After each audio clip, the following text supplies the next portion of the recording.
Byte-Sized and Bossy, rising up the ranks, handing out encouragement, deposits in their banks. Inspiration coming at you like a river flowing. Women paving paths, look at them going.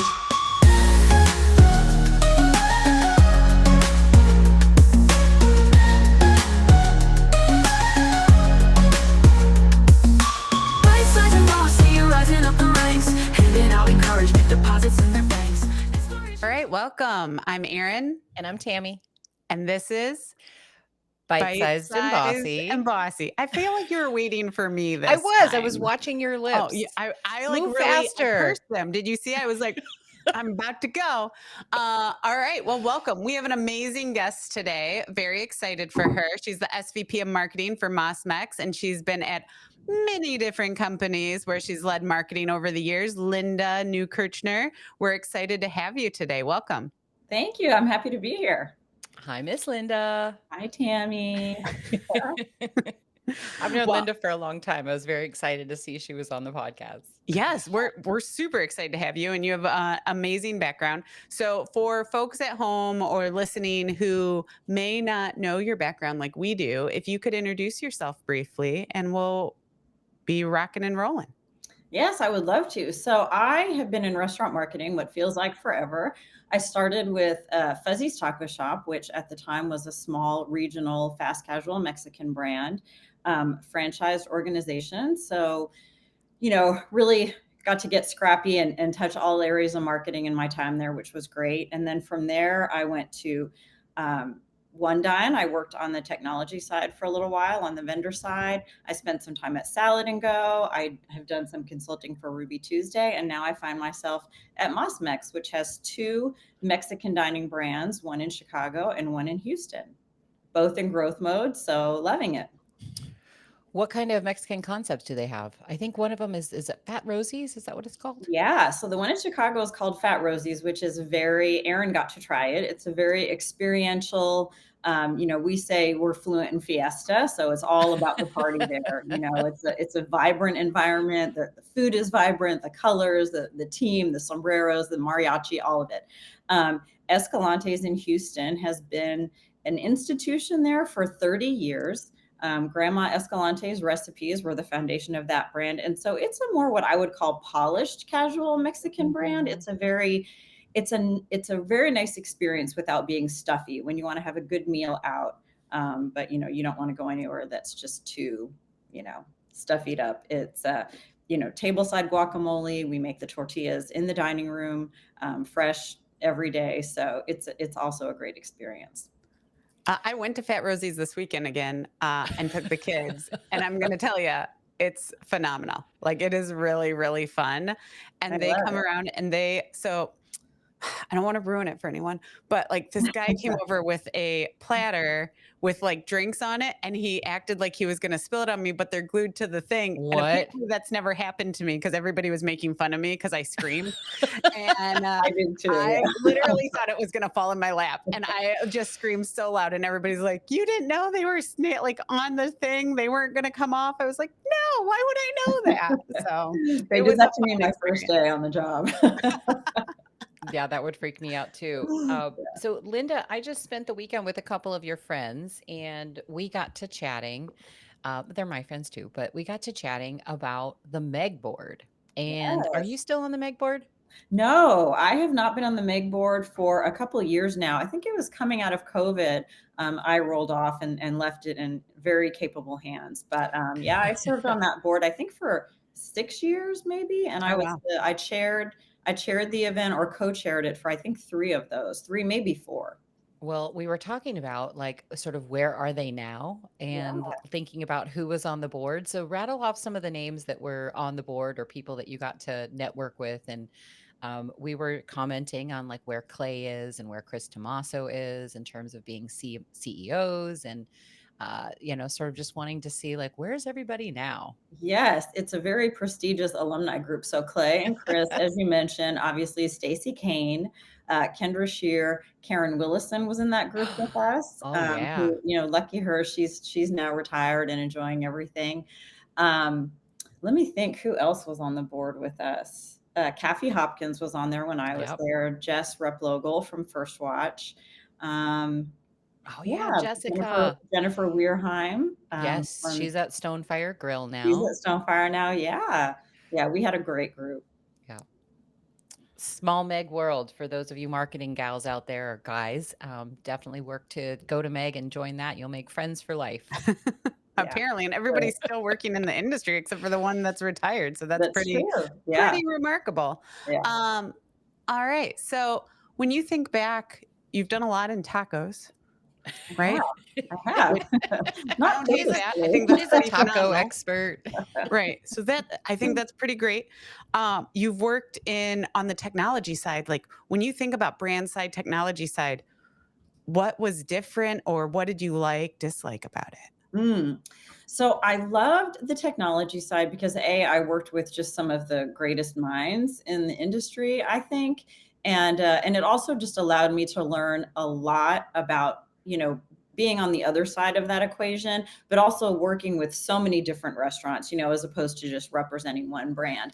I will Mhm. say that, once a couple of years into it, I figured out that my next move would be back to the brand side because I really miss kind of being able to own that strategy, own that implementation, sort of, build the team and watch the restaurant grow and be in touch with the guests and everything in the guest experience.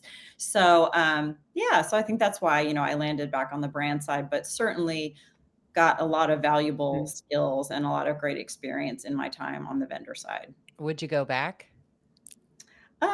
I never say never, right? For the right opportunity, I would. You know better, Tam. You I, know better than anybody. 4 days standing at the restaurant show. oh God, no, no, no, no. For me, I mean, yes, the working the trade shows when you actually have to stand there on your feet for 4 or 5 days is a real pain in the ass. But I get to sleep in on Saturdays and I don't work 14 hours a day anymore. So Which is great. very happy on the vendor side and would never go back. I Yeah. have been Well, it's offered. definitely where you're meant to be. Who I knew? don't even like standing. I have a standing desk and I never stand at it. Like I don't think I could stand at a trade show that long. I don't think I could do it. Well, it's really cruel when they don't give you like padded flooring and you don't know it until you're there for the first time and like your back is really sore. And for me, it's also been fun at NRA because it's always my birthday. So inevitably I'm celebrating on a trade show floor with a crappy cake and miserable and Oh, we hungover, no celebrated it sleep. together during NRA one year. We I did. very distinctly remember singing to you. We did. It happened. There were martinis. Yeah, I had a Meg birthday once, and that was epic when we were still doing fall Meg. Yeah. Oh, I remember back in those days, they used to have 2 events. It was in, I think the last one I went to was in San Diego. Yeah, I was at that one. Yeah. Yeah, I had Wait, when's your birthday? My birthday's in September September what? 14th. Ooh, so it's coming up.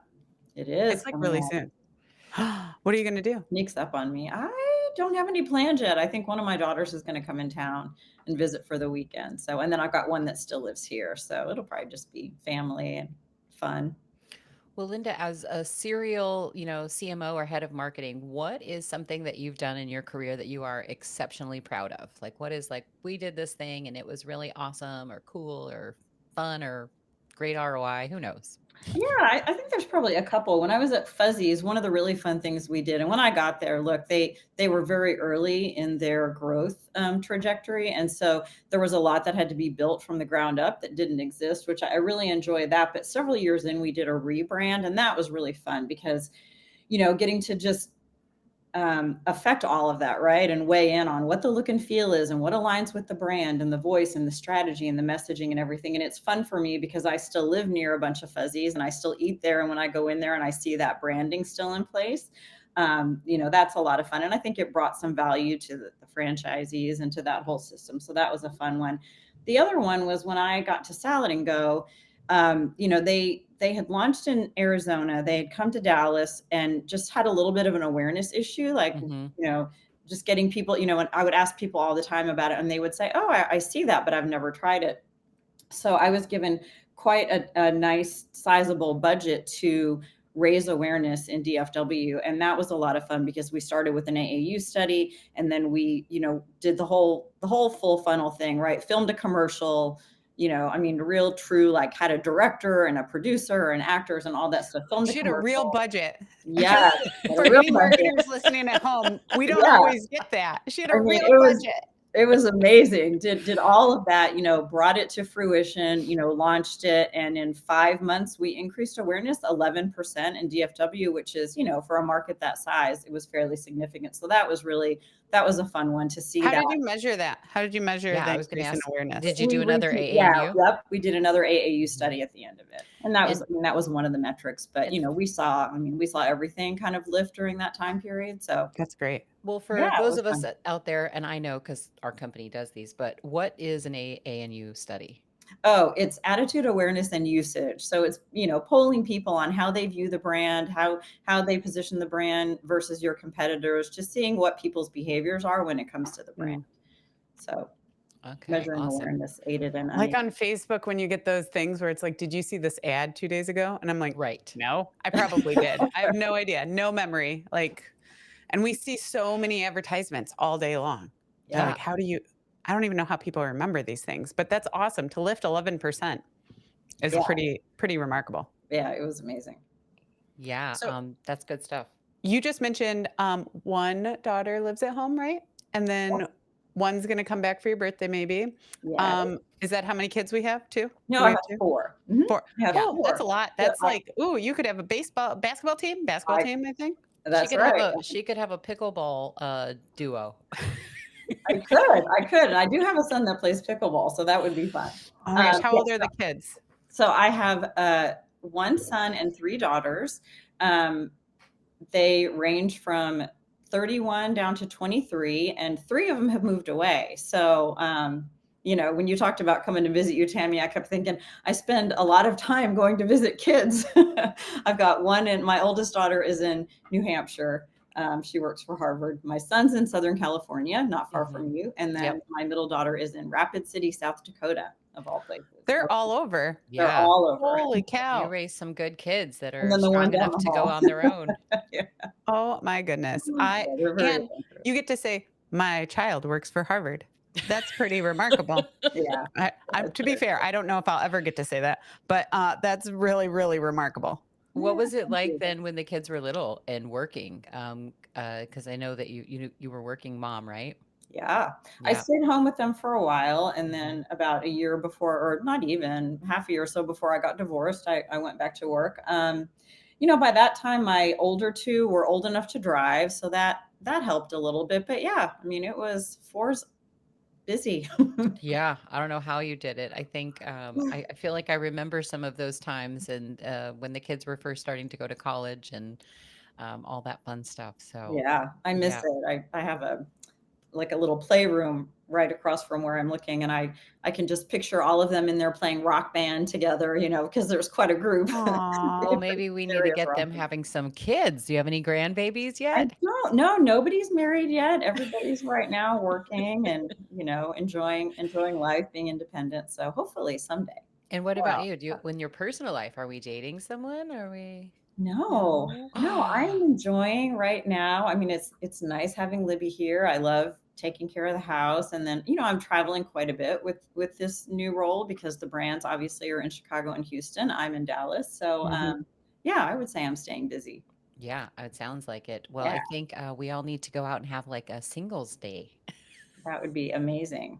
Do it. I'm game. That's what I figured. I know some others we can pull in too. So. It's funny how life evolves, right? So with all these kids and as they left the house, and now this idea that one of them could have babies at some point, that has to feel pretty surreal. Are you okay with the term grandma? Oh, yes. I can't wait for grandma. That's amazing. I talked to a girlfriend recently. She's like, no one will be calling me grandma.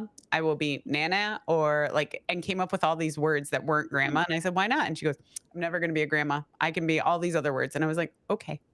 I Great. don't have kids and I call myself Grandma Billings. Hey, my kids call you Aunt I don't Tammy. know what my grandma name will be. Hopefully it's something fun. But yeah, no, my sister's going through that now. She just had her first grandbaby, and it's fun. It's fun. Well, if all your kids listen to this, they can draw straws on who's going to be the first to have the babies for you. So. No pressure though. I'm not pressuring them. I love that women now get to take ownership of their grandma name, right? And it's like a thing. So Renee Scott's a friend of mine, and she's Yeah. recently and I think Mhm. hers is like Riri or Gigi, one of those two. Because then I Oh, asked her, "What's your grandma name going to be?" mhm. And I think it's fun. My Yeah. oldest daughter calls me Mamacita. She I never call my calls me dog mom that. anymore. She just called me Mamacita, and she's like, "Mamacita." I was like, "Stop, stop." Like, not even just the name. She uses it over and over. She doesn't even need anything. She'll be like, "I forgot what I had to ask you," but just says it over and over and over. I'm like, "Okay." I Well, that's love what I it. call Betty, my dog. Is So just Mamacita. let her know that you have the same name as my dog. Great. That's wonderful. All right, Linda, when you're not working, it sounds like you're working a lot. When you're not working or with one of the 4 kids, what are you doing for fun? I love to play tennis. I play a lot of tennis, probably too much, especially in the heat here in Texas. So I do that a lot. I love to travel, visiting the kids, and just taking vacations and trips. I like to cook. I'm not much of a gardener. I don't know why. My sister got the green thumb in the family, but yeah, I like to cook, travel. That's Tennis. amazing. Cool. Workouts? Are you working out? What are Uh, you doing? yeah, I'm a Yoga? I'm a 5:30 in the morning gym person. Oh my God, Jim and I That's broke up a long gross. time ago. Oh, I 5:30 in the morning. Yeah, I love it though. It just starts my day right. I keep the energy throughout the day, and if I don't go first thing in the morning, then the day gets away from me, and Oh, you yeah. start working Well, and then everything you just don't go, else. right? And that's where I'm at. I Yeah, just don't go. and that's okay. I like to equate him to an ex-boyfriend and say things like he was abusive. He wanted to see me every day. Like Oh my Gaslighted gosh. me. what I think is weird in the gym phenomena, and I see these people. So if you're one of them, tell me why people do this. They videotape their workouts and like put them on social media. Like, here's a picture of me lifting. Oh Here's a no. picture of me squatting. And like girls and guys do it. That Yeah. is like the Wait, last Linda, do moment you I videotape your want workouts? anyone to see me. No, no, I do not want anybody to see that. Absolutely not. Yeah, I look gross when I'm working out. So you see these people, right? These Who gym wants to worry bunnies. about that? Why do they do this? Why do Yeah, they do it? yeah, Do I you don't know. I know? I mean, maybe they want people to know how much they can lift. Like, look at me. Look at what I can do. Right? Think Like, I don't know. it's like intimidation tactics via social media. Well, like, do you go up to your friends then and you're like, "Hey, Tammy, did you see that video of me working out this morning I posted?" That's Like, the thing. No one is ever going to say that or do that. That's why I yeah. don't understand why these people do "Saw you this. working out this morning on social media. Way to go, buddy." Yeah. That's awesome. All right. So if you could give your younger self some advice, what advice would you be giving your younger self? Oh gosh. Um, well, there's a few that I always joke about, but the actual real one would be don't just check the boxes. I think that we grew up in a generation, I think I'm probably a little bit older than both of you, but that we're taught to check the boxes, right? You Yeah. graduate from high school, you go to college, you get a job, you get married, you have a baby, you buy a house, blah, blah, blah, blah, blah. And if you did it in any other order, it was just sort of side-eyed, and I think if I tried to teach my kids anything, it's like, it's not about the destination. If you're doing what you love, if you're enjoying yourself every day, if you're expanding your world, if you're doing all that, like, the rest will take care of itself. Don't put a timeline or an end game on any of it, whether it's relationships, career, roommate situations. You don't have to solve it Yeah. all today. You don't have to have it all figured out right now. You can just enjoy it. Yeah. I mean, I think that's great advice. I think I'm still learning that, uh, whether I like it or not. So what do you think for your life was the hardest thing you had to overcome? Ooh. Probably getting divorced and having the kids. And I had worked before I stayed home with the kids. I obviously worked for a long time when I graduated from college.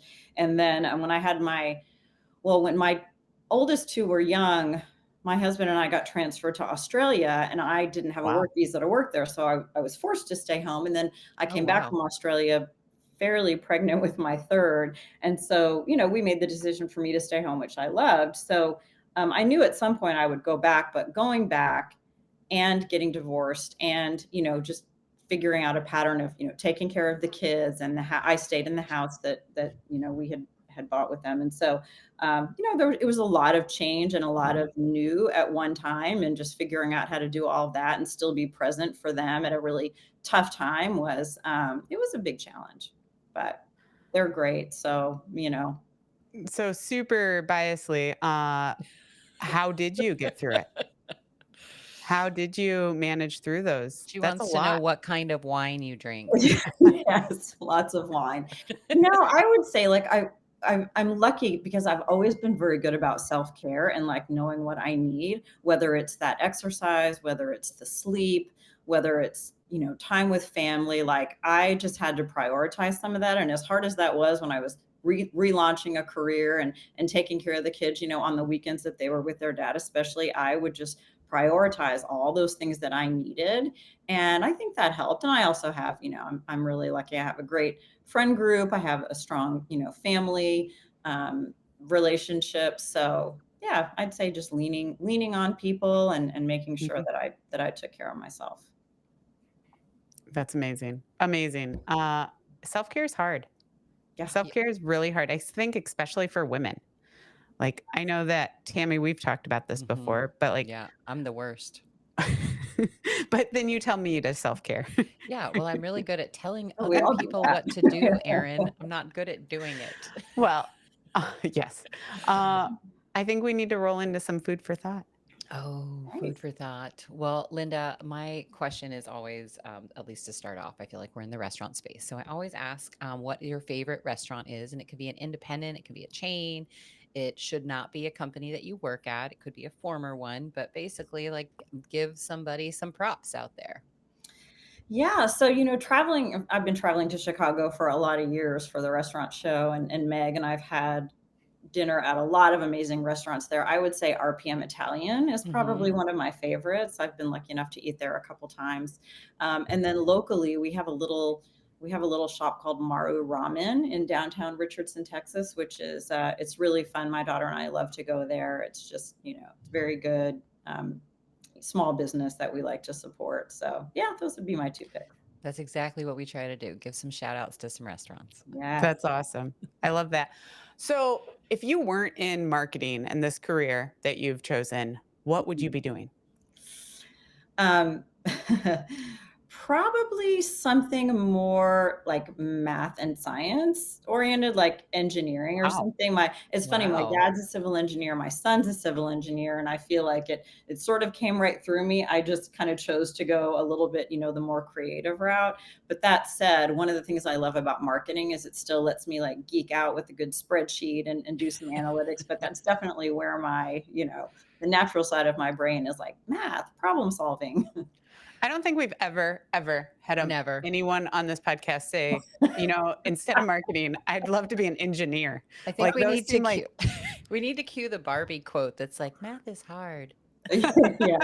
Sorry. And this is all assuming that, a professional tennis career was out of the question. So. No, see, that's a great answer. But you could be a professional tennis player, an engineer by day, tennis player by night. That's right. There you 100%. Okay. What is your guilty pleasure? What is the thing you like to do to de-stress? Oh gosh. What is my guilty pleasure? Don't say run. Terrible shows. TV shows are a good one. I'm not a big TV watcher. My guilty pleasure. I mean, it probably has something to do with food. Like I always tell people I'm not really a sweets person. I'm not tempted by desserts, but if you put like French fries or chips and salsa in front of me, like I don't even know how you stop eating those. But other than that, I mean, I don't know. I mean, I like to get a good pedicure. I like, I love the ocean if I ever get a chance to go do that, but I don't think that's really. I know a place you could stay. It's about a mile away. All right. It's beautiful. Hit you up.